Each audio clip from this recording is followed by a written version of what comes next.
শুধুমাত্র highlighter use করে কিন্তু মেকআপে গ্লো আসে না। একটা গ্লোয়িং মেকআপ করার জন্য কিন্তু দরকার খুব ভালো স্কিন প্রিপারেশনের। তো রাধে রাধে বন্ধুরা, আমি হলাম পূজা রায় চাকি, আর আজকের ভিডিওতে শেয়ার করব যে তোমরা কোন কোন প্রোডাক্ট ইউজ করে ভালো মতন স্কিনটাকে প্রিপারেশন করতে পারো। তো সবার প্রথমে আমি এখানে একটা টোনার ইউজ করছি টনি মলির। দেন আমি ইউজ করছি হচ্ছে নেচার্সের এই গোল্ড সিরামটা। এটা কিন্তু খুব ভালো, তোমরা উইন্টারের টাইমেও এই সিরামটা ইউজ করতে পারো, খুব ভালো গ্লো আসে মেকআপে, প্লাস ফাউন্ডেশনের সাথে মিক্স করেও কিন্তু ইউজ করতে পারো।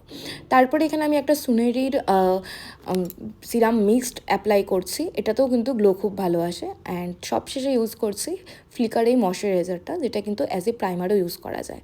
তো এই চারটে প্রোডাক্ট ইউজ করার পরেই কিন্তু দেখতে পাবে যে স্কিনটা কত সুন্দর গ্লো করছে।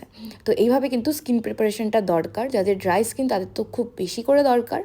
তো ইয়েস, এরপরে কিন্তু তোমরা পরপর স্টেপ বাই স্টেপ ফাউন্ডেশন वगैरह সব কিছু ইউজ করে এরকম একটা বেস মেকআপ রেডি করতে পারো। তো ভিডিওটা হেল্পফুল হলে অবশ্যই জানিও, আর এরকম আরও টিপস পেতে আমার পেজ ফলো করে রাখতে ভুলে যেও না। তো দেখা হবে তোমাদের সাথে আরেকটি নতুন ভিডিওতে। রাধে রাধে।